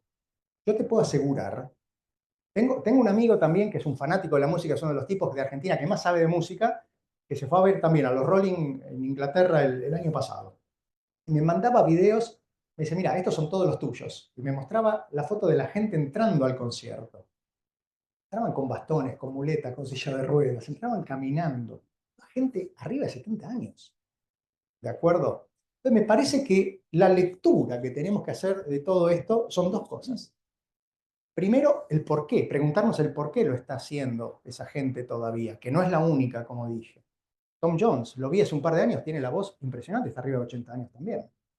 Paul McCartney, el otro día que hizo la gira, que pasó por todos estos países, me llamaron 2 medios de Argentina y uno de Colombia preguntándome lo mismo. ¿Por qué el tipo hacía shows de 2 horas y media y no se lo veía probar una gota de líquido? Los 3 me preguntaron lo mismo. Yo no sé si el tipo tendrá un camelback o si en el corte se va y se hidrata, no lo sé, pero a los 3 comunicadores les llamó la atención. Eso, me parece que eso es lo importante, entender la salud, lo importante que la podemos trabajar y al mismo tiempo la pasión. Y la pasión, que para Mick Jagger es esa, cada uno de nosotros tiene el porqué de esa pasión. Hay que ver en dónde, ¿de acuerdo? Uno más, alguien más que nos comparta. Dale. La falta. Cantante de ópera. El otro día escuché una persona, una mujer muy amiga, que trabaja con personas mayores y me dijo algo que es muy interesante. Toda mujer tiene dentro una cantante, una bailarina o una pintora. Y por ahí va. Life Go Up. Hay que poner esos productos. ¿Eh? Muy bien. ¿Qué ocurre a los 50? A los 50 hay un gran cambio. Ahí es donde empezamos a entender la vida que tenemos frente a la que soñábamos y empezamos a ver que de alguna manera el estereotipo social ancla este momento de vida, por poner una cifra, con las pérdidas y no con las ganancias, no con lo que hemos obtenido. Y la mediana edad, que es más o menos ahí, es un momento que es muy personal, donde cada uno de nosotros hace una valoración, donde cada uno de nosotros entiende determinadas cuestiones y donde de alguna manera es un tema de desarrollo natural e inevitable. Y en este sentido también hay que decirlo, justamente esta mañana me lo preguntaban, las mujeres la llevan peor en esta parte, porque encima ligan la etiqueta de menopausia. Y esto es un tema que los médicos tenemos responsabilidad en esto porque hemos medicalizado una transición de vida como puede ser el disparo hormonal que todos hemos vivido en la adolescencia o como otro determinado momento. Y además también entendiendo que hay mujeres que la pasan muy mal y hay otras que no, que te dicen, para mí, tranquilo, todo bien. Y además ahora lo que estoy viendo, porque estoy metiéndome también en el tema, revisándolo un poco más en profundidad, el rol de los hombres, que empezamos a ver o empezamos a no entender determinados cambios de nuestras parejas y ahí se producen, se volvió loca, se chocó contra la pared, ¿quién la entiende? ¿De acuerdo? Entonces, ese tipo de cuestiones que hay que empezar a trabajar. La mediana edad es una etapa de transiciones y una transición, digamos, de alguna manera es un puente entre distintas etapas de la vida y donde hay reorientación, redefinición. El otro día tuve la posibilidad y el honor de que Jorge Ramos, el periodista de Univisión, me entrevistara en la última entrevista de su último programa después de 35 años en esa cadena. Y en un momento me dice, es un momento muy difícil porque estoy dejando el periodismo. Y yo le digo, vos no estás dejando el periodismo, vos estás dejando esta cadena, estás dejando este noticiero, pero vos sos periodista y vas a ser periodista toda tu vida. Y ahí se quedó. Sí, me dice, tenés razón. Pero a veces lo que nos ocurre es que pensamos, nos metemos, nos encerramos en nuestra propia situación y perdemos esa posibilidad quizás de un análisis un poquito más amplio. Y la realidad es esa, que hay reorientaciones, hay redefiniciones, impacta sobre la identidad, particularmente para los hombres, donde nuestro rol profesional es parte muy fuerte de nuestra identidad. Un día estaba en la casa de Mario Bunge, en Montreal. Mario Bunge fue un epistemólogo, un pensador argentino, y yo les diría que de Hispanoamérica, de los más grandes que hubo, como ustedes tuvieron a este hombre, falleció hace poquito, de barba y anteojos, a Maturana. Bueno, Mario era epistemólogo, matemático, ingeniero, y en un momento le pregunté, le digo, ¿y por qué es esto? ¿Por qué piensa esto de que las mujeres viven más que nosotros? Y me dice, porque siempre están ocupadas. Siempre están con sus cosas, con los nietos, en la cocina, hablando mal de nosotros, pero están ocupadas. Me dice, en cambio nosotros nos jubilamos y nos vamos a las plazas a darle de comer a las palomas y ganamos el título de viejos profesionales. Me dice, y así nos morimos. Entonces, esas transiciones que de alguna manera también modifican nuestra identidad, hay que prepararlas. Y hoy tenemos la posibilidad de entender qué es lo que viene por delante y cómo prepararnos. Y cada uno de alguna manera lo pasamos de distinta forma. Pero lo que sí sabemos es que cuando emergemos de esas transiciones, nuestra identidad se ve reconfigurada. ¿De acuerdo? Bien. Y ahí es donde aparecen esas preguntas, las preguntas existenciales que yo les comentaba antes. Son preguntas que tienen que ver con el fracaso, con el éxito, con las pérdidas, con el arrepentimiento, con el tema de la finitud. ¿Sí? Dos cosas que son fundamentales, que son inevitables, la finitud y la tarjeta de crédito a fin de mes. O sea, eso claramente es así. ¿De acuerdo? Entonces ahí entendemos determinadas cuestiones y sobre todo nos empezamos a preguntar sobre la estructura temporal de la vida y la irreversibilidad del tiempo. Eso aparece en este momento de vida. Yo cuando les hablo a mis estudiantes, que son chicos y chicas de 20 y pico de años, me miran como diciendo, este tipo me habla en chino, porque a esa edad éramos todos inmortales. Ni nos planteábamos estas cuestiones, ¿de acuerdo? Entonces, las transiciones son un tema que de cara a nuestro futuro va a estar lleno de estas transiciones. Y, como dicen en España, el que avisa no traiciona. Hay que saber que van a venir y hay que saber cómo prepararnos, porque son terremotos vitales, como intensas fuertes. Y fíjense, esto fue descrito en el año 1800. ¿De acuerdo? Esto no es nuevo. Sin embargo, empieza a ser parte de nuestra realidad. Muy bien, y ahora les quisiera preguntar, ¿cómo se mide la vida? ¿Cómo la miden? ¿En kilos, en metros? ¿Cómo la miden? Los escucho.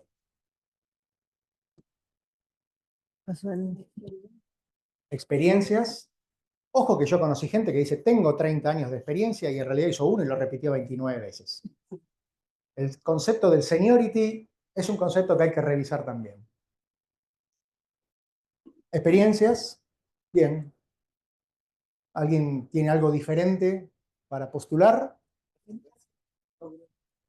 Aprendizajes, logros. Sí, dale. Por acá dijeron trascendencia. Momentos creados. Momentos creados.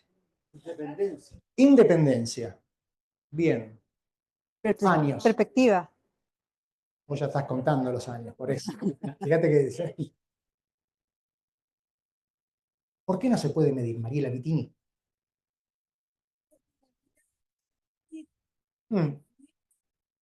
Bueno, está.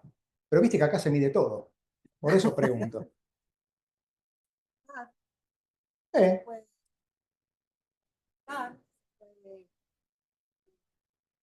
¿cómo la mido? Tendría que evaluarla. ¿Cómo la evalúo? ¿Cómo lo cuantifico? Si la vida es una cualidad. Yo, por ejemplo, en mi primer libro, que se llama De vuelta, haciendo un juego con el estar de vuelta, ¿no? Las personas mayores están de vuelta, ya las vivieron todas. La pregunta que hacía, jugando un poco con la metáfora, era si usted se da vuelta por detrás del hombro y ve su vida, ¿qué ve? ¿Qué ven? ¿Quién nos comparte? Recuerdo. Recuerdos. ¿Qué más?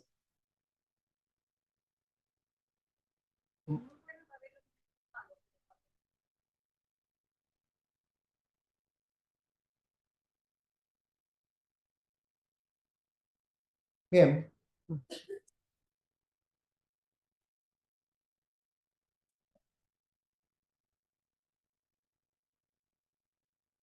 Sí. Sí, a mí me gusta eso de las etapas. Etapas que duran 8 horas, 8 días, 8 años. Etapas. En el medio de las transiciones. ¿Alguien más?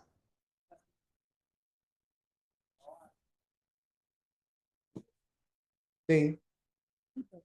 Hitos. Bien. Perfecto. Súper.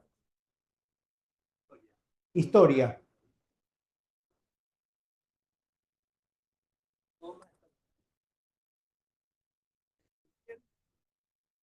Sí. Bien. Buen punto. Buen punto. Hoy sabemos, fíjense ustedes, a medida que vamos cumpliendo años, en esta mediana edad particularmente, es como que llegamos al punto. Freud decía que después de los 50 las personas no podían aprender nada, no podían mejorar nada. Y él, de hecho, de sus mejores publicaciones las hizo después de los 50 años, ¿no?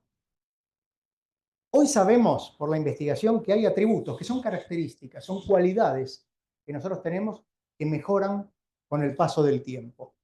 Por ejemplo, el desempeño general. ¿De acuerdo? A este señor probablemente muchos lo conozcan, el comandante Sully Sullenberger. En el año 2009 entró en emergencia el Airbus que pilotaba. La torre de control de la guardia le dijo vuelva al aeropuerto y el señor dijo no, porque nos la pegamos. Y a partir de ahí amerizó. Tom Hanks realizó una película. Esta es una de las lecciones de éxito de cómo una persona de 58 años en ese momento supo resolver en base al conocimiento, a la experiencia y a una toma de decisión acertada. Japón hoy, y este es uno de los motivos que hizo que Japón hoy retire a sus pilotos aerocomerciales a los 67 años.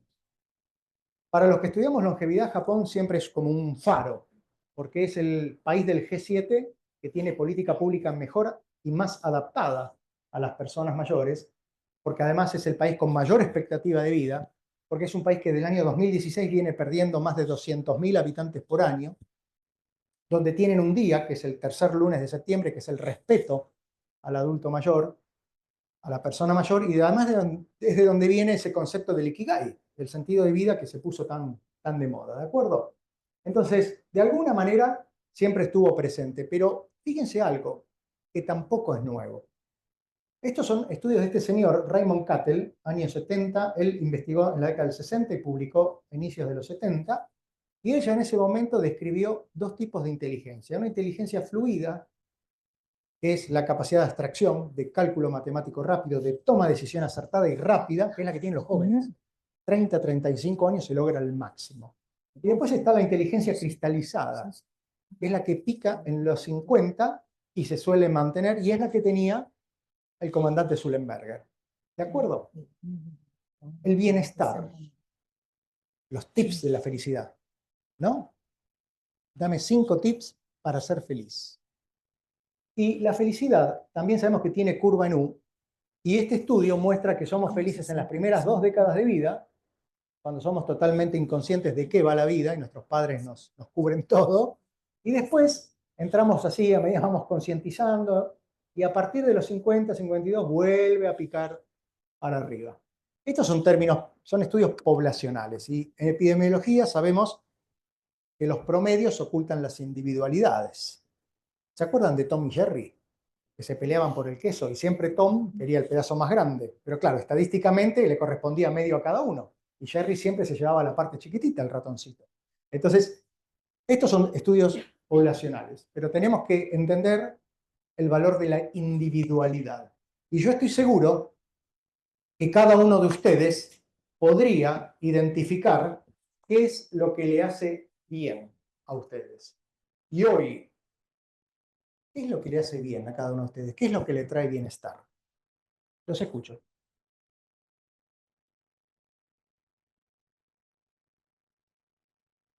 Para las personas y compartir. Eso es. Bien. Ayudar y compartir. ¿Eh? La trascendencia, el legado. Lo estudió Erickson también en la década del 60. Erik Erikson decía que había 8 etapas en la vida de una persona, y la última, que llegaba cerca de los 50 y pico, en ese momento era la expectativa de vida promedio alta en esos países, la persona ahí tenía 2 opciones, o estancarse o la generatividad, la capacidad de dar. El trabajo voluntario, que hoy sabemos que trae mucho beneficio, en general suele estar dado por personas en la segunda mitad de la vida. Tenemos países con tasas muy altas como los americanos, donde cerca del 50% es trabajo voluntario, y tenemos tasas más bajas, por ejemplo, como Argentina, 16, 15, 18%. ¿Eh? Lo interesante es que lo que está faltando también son las oportunidades de hacer trabajo voluntario. Porque todos podríamos dar, y hay experiencias de bancos de tiempo que se han hecho en otros momentos, donde perfectamente podemos canalizar esas ganas de dar. ¿Eh? Buscar un trabajo voluntario. Las personas que tenemos al lado las podemos ayudar con escuchar, con conversar, con incorporarlos. A mí me pasa mucho dentro de la comunidad italiana, soy de esa comunidad, y cuando llega una persona nueva, integrarla. Mis hijos me dicen que ya tengo un nuevo ahijado, adopté a alguien más. Esa sensación para mí es muy intensa, digamos, y compartir con mucha gente. Eso. ¿Sí? ¿Alguien más? ¿Alguien más? Bien.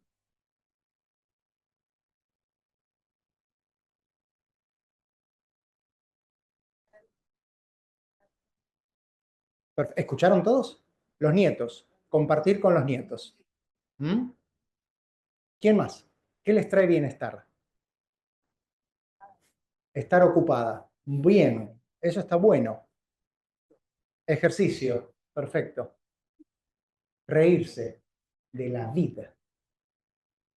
De todo. Dar los ratos de ocio, pero el ocio no como observarlo.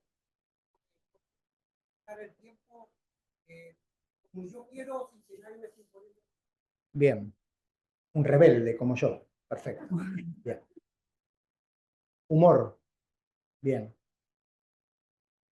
La risa tiene un efecto terapéutico, también está estudiado. Hay que reírse más. La música, exacto. Bueno, eso no se encuentra ni por Amazon ni por Mercado Libre. Entender lo que nos hace bien a cada uno de nosotros es una búsqueda personal. Lo que pasa es que tenemos que detenernos, a reflexionar, a pensarlo.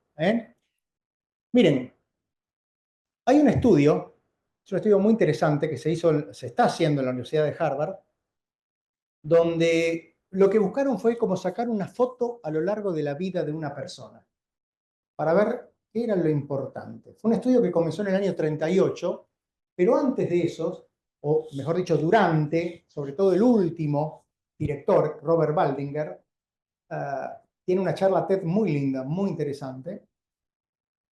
Les preguntó a los millennials qué querían ser cuando seas grande. Y fíjense las respuestas. 80% quiso ser rico y el 50% famoso. Algo mal estamos haciendo, ¿no? Ahora, ese estudio fue de alguna manera esa posibilidad de sacar una foto que recorra toda la vida. Ese estudio comenzó en el año 1938 con 274 hombres de Harvard, que como se imaginan eran todos blanquitos y rubios y altos, ¿no? Al poco tiempo se dieron cuenta que no era representativo y se fueron a buscar jóvenes afroamericanos en las comunidades periféricas, ahí de donde está la universidad, y los empezaron a seguir. Al día de hoy agregaron más de 2.000 personas entre los hijos, las mujeres, las terceras generaciones, y les pasaron permanentemente cuestionarios, entrevistas en sus hogares, estudios de laboratorio, imágenes, e inclusive en algunos, con el consentimiento, metieron cámaras dentro de las casas para ver cómo convivían esas personas. Y las personas mayores que todavía hoy, por supuesto tienen más de 90 años, pero todavía hay supervivientes de la primer cohorte, de los de 1938, contaron que las personas más felices o con mayor bienestar y que más vivían eran las que le daban importancia a los vínculos, sobre todo la conexión social, y combatían la soledad. Ese fue uno de los hallazgos. El otro es que no importa tanto el número de vínculos, sino la calidad. Por eso la pregunta que les hice antes. Vínculos, porque amigos, ya lo dice Roberto Carlos, quiero tener 1 millón de amigos y que cada uno me preste $1.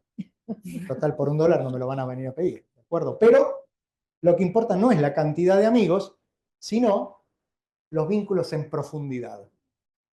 Y además se dieron cuenta que no solo protege la salud física, sino la salud cognitiva. Eso es la importancia de poder mantener un ecosistema vivo alrededor nuestro, con amistades. Son las personas que han sabido de alguna manera reemplazar a personas que tenían que ver, previo a su retiro, con nuevas relaciones y nuevas amistades. Y eso es un trabajo activo. Eso es un trabajo que cada uno de nosotros podemos hacer. El trabajo, ¿qué pasa con el trabajo? Miren, esta es una muestra de los CEO de las 500 empresas más importantes que cotizan en bolsa en Estados Unidos. Fíjense cómo ha ido subiendo. Hace un tiempo atrás me llamó uno de los periódicos más importantes de Argentina a dar una charla, y cuando me puse a hablar con el director del diario le pregunté cuánto tiempo llevaba como director, y me dijo más de 30 años. Yo dije, ¿cómo? Cerca de 30 años. Y sí, me dice, porque a mí me contrataron cuando estaban de moda los yuppies, y yo tenía 30 y pico de años. Entonces era justo, ideal para esto. Pero después con el tiempo se dieron cuenta que ya los treintañeros, los yuppies, no tenían tan buenos resultados y buscaron gente más experimentada. Y yo ya tenía 40 y pico. Entonces seguía como director. Y ahora saben más, sobre todo en esta época de transformación digital, que la experiencia vale mucho dinero. Y yo hoy tengo más de 60 y sigo siendo el director. ¿De acuerdo? Entonces, eso es un punto muy interesante, sobre todo cuando hoy el trabajo ya no es físico, sino que es cognitivo. Todas estas empresas ustedes las conocen. Todas fueron fundadas, creadas por personas en su momento mayores de 50 años. Todas ellas. O sea que para ser creativo no hay que ser joven y fuerte. O sea, hoy esa vida nos permite ahorrar dinero, tener relaciones, saber cómo reorientar nuestros esfuerzos. La creatividad.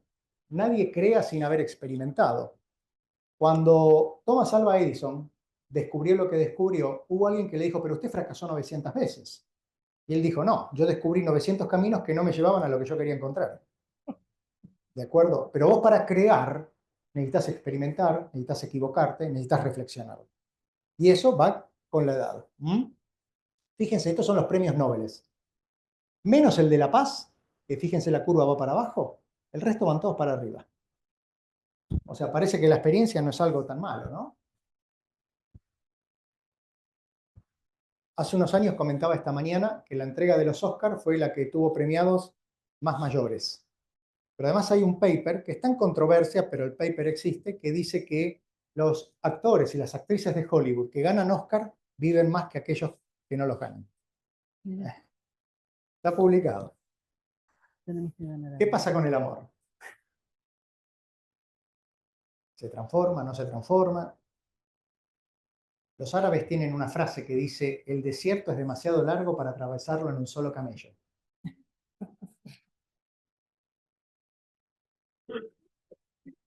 Fíjense, esto es un fenómeno que está ocurriendo en los últimos 20, 30 años. El aumento de las tasas de separación, de divorcio mayores de 60 años. ¿De acuerdo? se han duplicado prácticamente y triplicado en muchos otros países. Y el caso de Bill y Melinda Gates, después de 27 años, fue un caso icónico. ¿Mm? Y esto es lo que está ocurriendo. La decisión la toman las mujeres. La decisión, me dicen así. La decisión del divorcio habitualmente la toma la mujer. Nosotros buscamos una novia nueva, ¿no? El otro día estaba hablando de la ubicuidad. Estoy convencido que para cada cosa en su vida tiene su momento, pero el otro día una amiga terapeuta que tiene cerca de 70 me decía, Diego, tengo amigos míos, no la famosa cambio una de 40 por dos de 20, ¿no? Pero se buscaron una segunda novia o una novia mucho más joven después de su separación. Me dice, hoy están como huevones cargando un bebé a los 70 años y se quieren matar. Y yo creo que sí, que claramente para cada momento en la vida está... ¿Qué atributos tienen? ¿Qué es lo que los caracteriza, lo que los hace diferentes?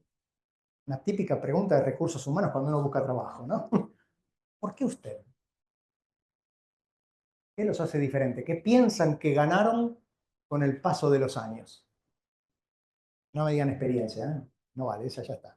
Ya lo tachamos de la lista. Seguridad y confianza en mí mismo. Seguridad y confianza. Bien. Perspectiva.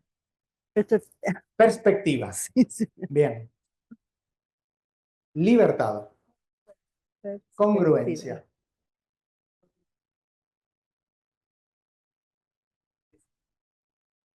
Bien, bien.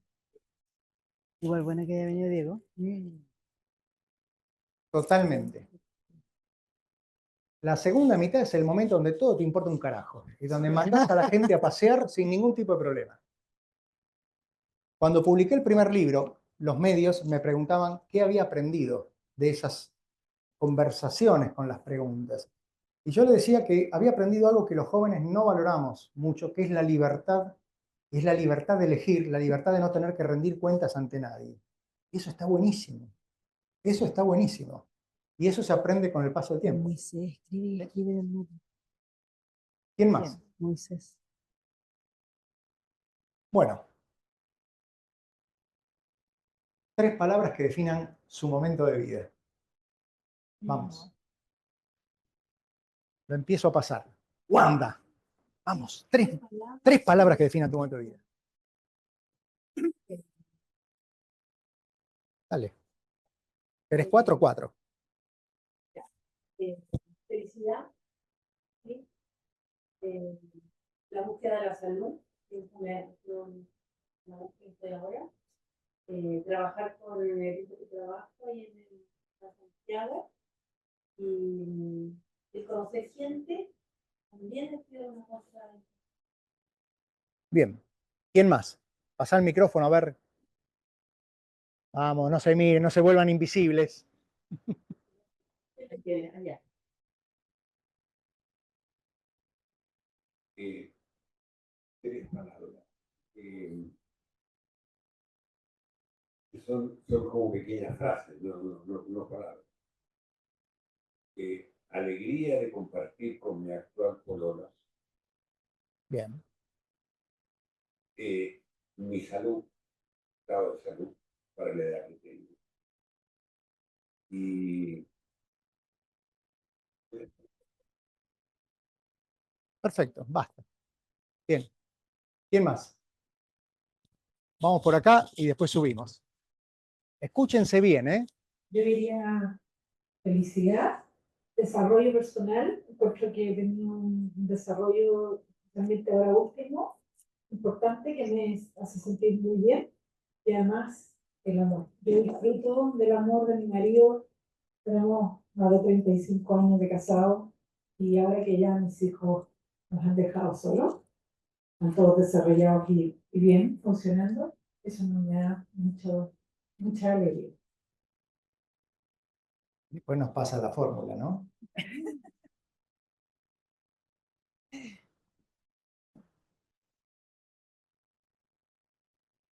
Conocerme A mí mismo. bien.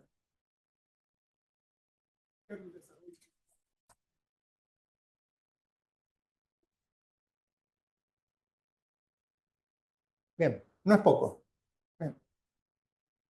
Groucho Marx decía que la satisfacción estaba en las pequeñas cosas de la vida.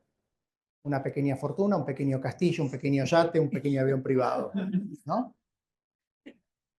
¿Quién más?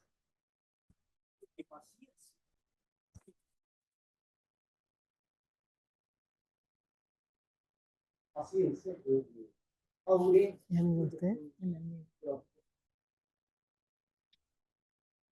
Y actividad. Bien. ¿Alguien más? Carpe diem. Carpe diem. Bien.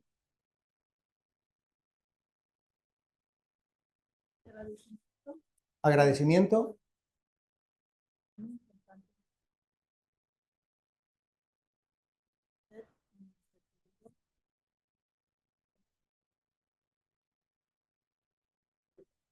Resiliencia. Bien. ¿Se dieron cuenta que son todas palabras positivas las que hemos escuchado? Es todo positivo. ¿Y la cultura qué nos dice? Que después de los 50, después de los 60, ya estás out, fuera de mercado, ¿eh? Y estamos en nuestro mejor momento. Digo porque me incluyo, ¿eh? Yo ya encontré mi Ikigai, ya encontré lo que me gusta hacer. La gente me dice, ¿vivís arriba de un avión? Sí, pero la verdad la paso bárbaro. Salvo cuando se me siente un bebé atrás y me van a llorar. Pero en general la paso bárbaro, porque hago lo que me gusta. ¿De acuerdo? Cuando Grace, Carmen y Valesca me propusieron esto, le dije, lo hacemos, no hay ningún problema. Estuve en mi casa en menos de 24 horas porque llegaba de Miami y de Bogotá. Y acá estoy y me encanta. Bueno, eso es lo que tenemos que encontrar cada uno de nosotros. Lo que nos gusta. ¿Qué rol juega la tecnología en esto? Porque es importante. Todo esto que nosotros hemos hablado, todo esto es crear comunidad. Y hoy, de alguna manera, poder aprender, poder encontrar un bienestar, poder vincularse en un networking, poder encontrar un novio o una novia, quién sabe, ¿no? En una de esas, poder encontrar un proyecto de solidaridad o poder volvernos creativos por ideas. Hoy tenemos determinadas soluciones, determinadas tecnologías que nos permiten hacer eso. Por eso, a mí no me van a escuchar decir hay que comprar tal medicamento o hay que vacunarse con tal medicamento, porque cuando me llama la industria yo siempre les digo, yo no soy un vendedor, pero sí apoyo todo este tipo de cuestiones en una época donde nos toca vivir con los hijos fuera, con las amistades en otros lugares y donde la tecnología de alguna manera nos ayuda a esto, a encontrarnos, a trabajar en comunidad, que es lo que nos permitió desarrollarnos como una especie en el momento en que dejamos de ser nómades y nos instalamos en un lugar y empezamos a cooperar otros o todos con todos.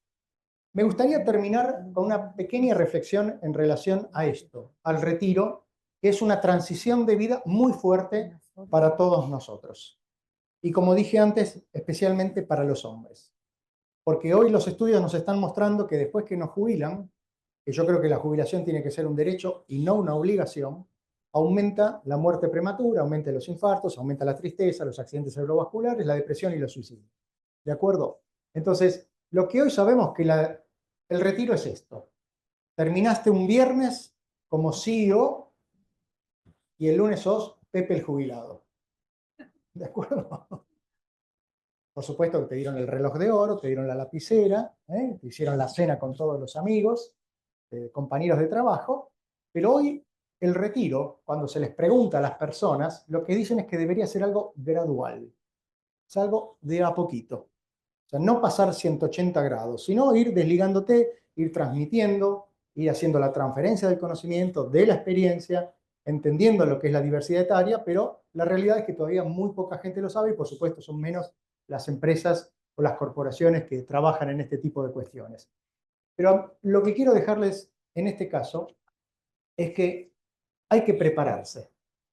Hay que prepararse para las transiciones de la vida, particularmente las que tienen que ver con la segunda mitad, que es la que muchos de nosotros estamos viviendo, la que les va a tocar a otros como ustedes que son un poquito más jóvenes.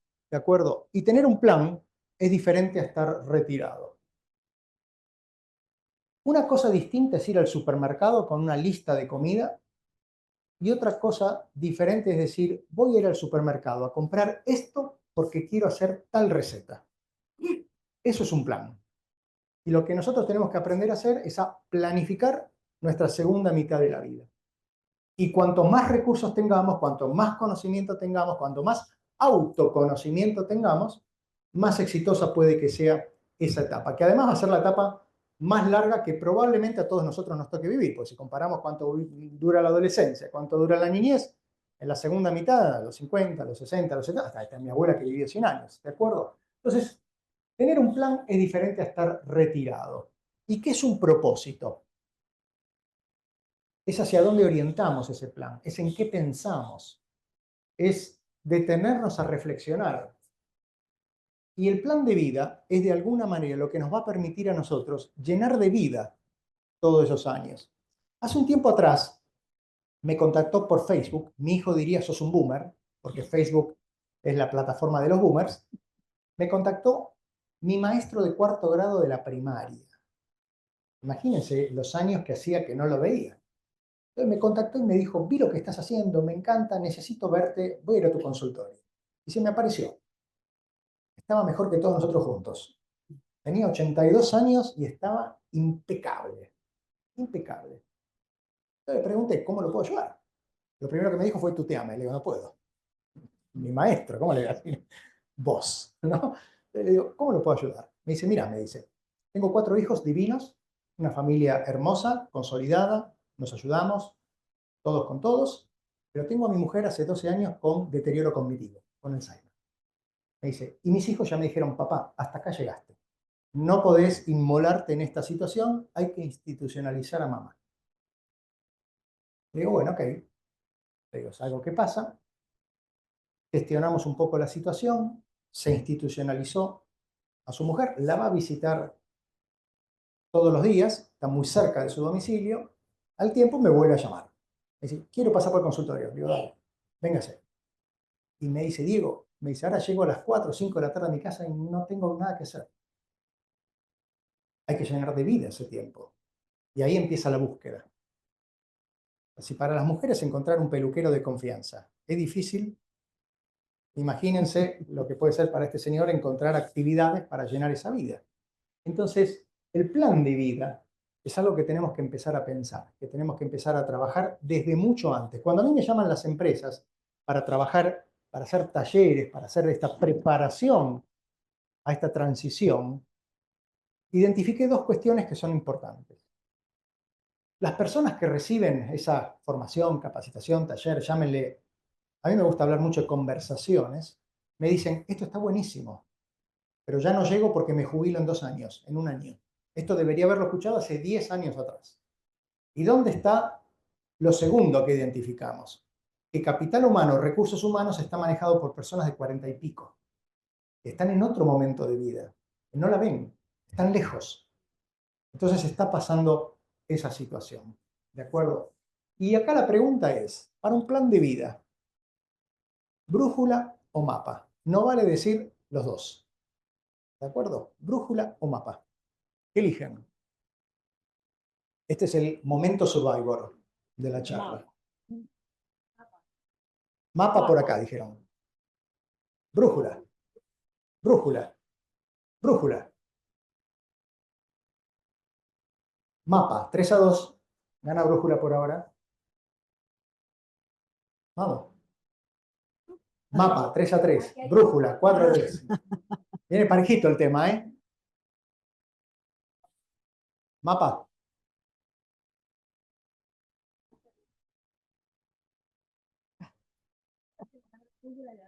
La brújula te marca el norte. Vas. ¿Eh? El propósito de vida es esto. Es descubrir el don, el trabajo de la vida es desarrollarlo y el sentido de la vida es regalar tu regalo. La solidaridad, lo que vos decías. ¿Mm?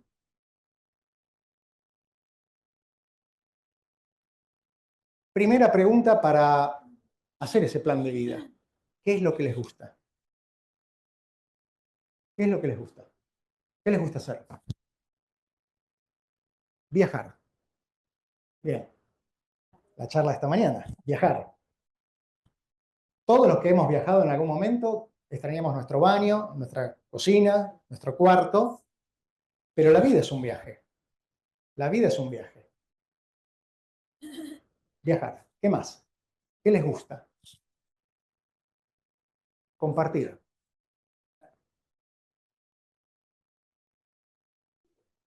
Sí. Aprender. Motivar. Motivar. ¿A todos les dieron una hojita o no la llegaron a agarrar? Sí. Bueno, anoten. Anoten porque todos tienen un lindo lapicito de Life Go Up, que además tiene una cosita muy simpática, me dijeron, ¿no? Arriba para el teléfono Para el celular. teléfono. Anoten, anoten, esto es un trabajo para cada uno de nosotros y ya terminamos. ¿Qué es lo que les gusta hacer? La segunda pregunta es, ¿qué es lo que considero que hago bien? Porque a mí me puede gustar jugar al fútbol, pero si soy un madera y me mandan al arco, la voy a pasar mal. Es el bullying de nuestra época. Al queso lo mandábamos al arco. Entonces ese no la pasaba bien. ¿De acuerdo? ¿Qué es lo que consideran que además hacen bien? Además de que les guste. ¿Qué es lo que consideran que hacen bien? Esa es la segunda pregunta.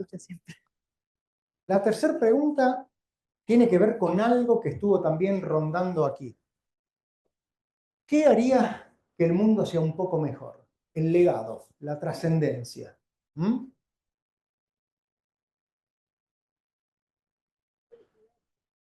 Y la cuarta es si además hay forma de que me paguen por esto. ¿Mm? Esas 4 preguntas de alguna manera es lo que define el Ikigai, que es el sentido de vida. Se puso de moda porque es una cuestión japonesa, pero el Ikigai existe en todas las civilizaciones. Es la razón por la cual nosotros comenzamos cada día. Es una búsqueda personal, una reflexión que tiene que ver con lo que uno ama, con lo que el mundo necesita, con aquello por lo cual pueden pagarnos y con aquello que hacemos bien, donde entra la pasión, la misión, la vocación y la profesión. Eso es, o esos son los recursos más básicos para empezar a pensar en ese plan de vida. ¿Mm? Bueno, yo aquí me detengo. Grace, Carmen, Valesca, de nuevo, gracias por poder compartir con ustedes este momento fundacional. Y bueno, abrimos el espacio de preguntas. Gracias.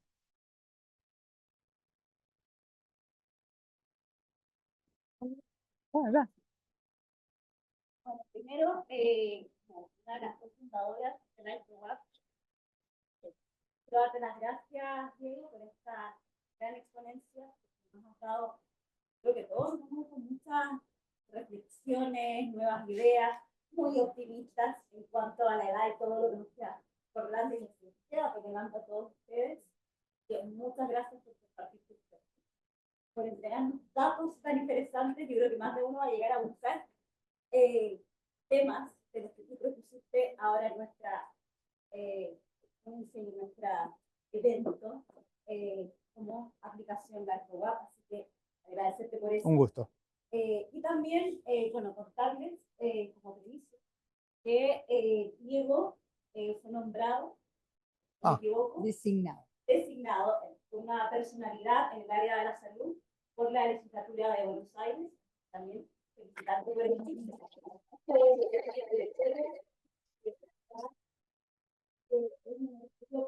acá con nosotros, compartiendo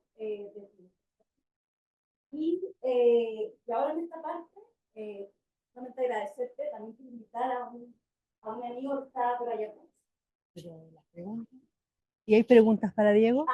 Bueno, antes quiero preguntar, hizo tantas preguntas que ahora yo ya ver si hay algún comentario o alguna pregunta que quieran realizarle a Diego.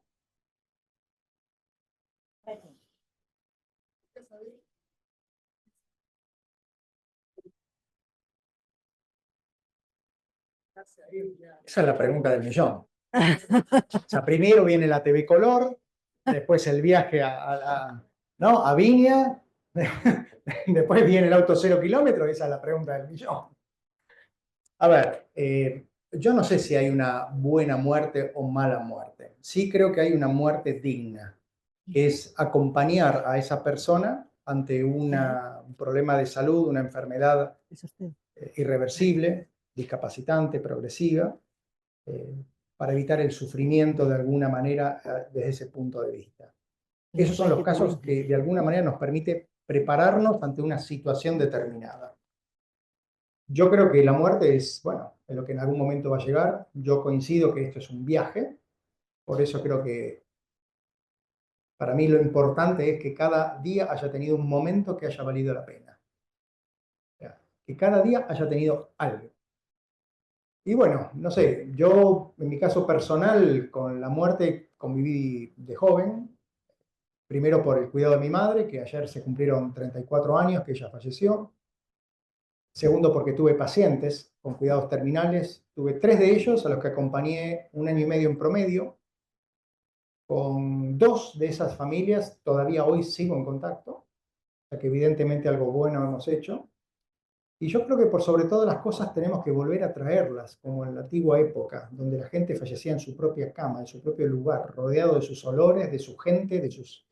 Eso, tenemos que volver a traerla. La hemos sacado y particularmente los médicos pensamos que ante la muerte es un fracaso. Y yo he ido a los funerales, a los velatorios de mis pacientes, porque creo que es donde tenía que estar. Y creo que eso va en base también no solo a los principios de cada uno, sino en algo que a mí me apasiona mucho, que es la enseñanza. Yo a mis estudiantes les hablo mucho de esto. De hecho, en la carrera de kinesiología, lo que acá es fisioterapia, a partir de ese momento, cuando tuve estos pacientes terminales y mi madre había fallecido, formaba parte de una cátedra y propuse empezar a hablar de este tema porque yo me había recibido de fisioterapeuta, todavía estaba estudiando medicina y nadie me había hablado de esto. Y como fisioterapeuta, me había recibido hace menos de 1 año y me habían tocado 3 pacientes de esto y yo no sabía cómo tratarlos. Entonces me puse a leer, me puse a escribir y es un tema que en nuestra comunidad lo tratamos mucho, voluntades anticipadas, acompañamiento, hablar de la muerte. Hay tertulias de la muerte, el café de la muerte, que es el death coffee, que se le llama en otros lugares, que son exitosas y que alivian mucho. Y además, a diferencia de lo que muchas veces pensamos, las personas mayores suelen estar más preparadas que los más jóvenes para hablar de esto. Entonces, yo creo que es algo que hay que conversar, que hay que traer, digamos, a la mesa de nuevo y plantearlo y entender que es una certeza de la vida y que se puede transitar lamentablemente de maneras muy diferentes, algunas muy dolorosas, otras menos, pero está ahí y nos va a tocar.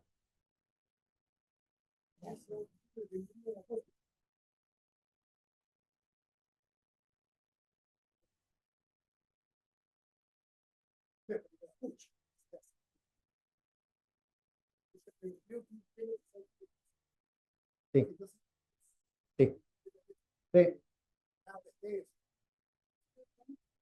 Hay que conversar.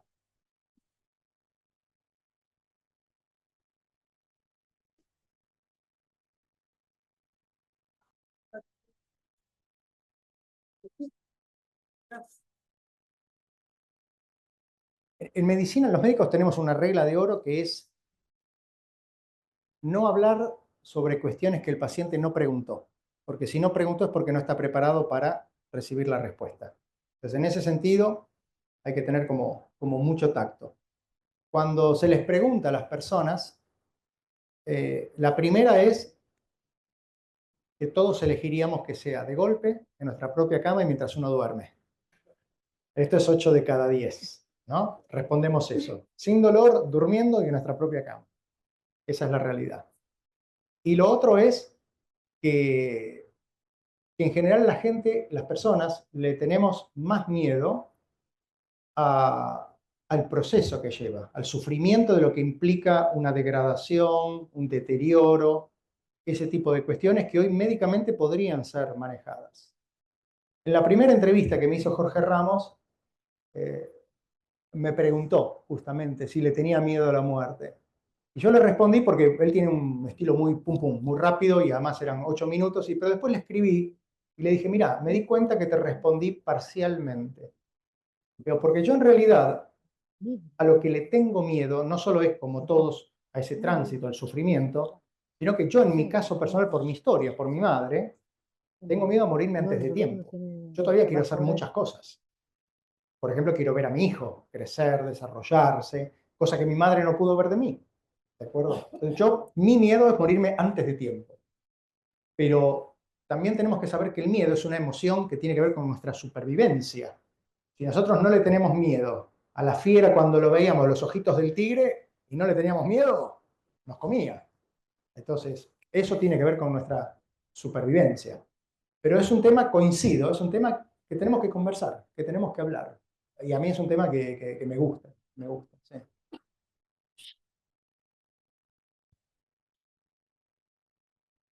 Diego, hay es decir, yo he escuchado de algunos médicos la diferencia que ayuda mucho a entender y a estar más tranquilo cuando uno le explica bien la diferencia entre estar teniendo algunos pequeños olvidos y algunos pequeños problemas de memoria y realmente tener un Alzheimer.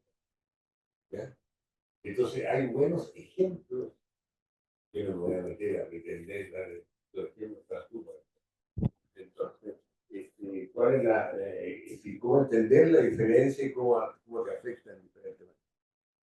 Una gran pregunta. El problema no es dónde metí las putas llaves.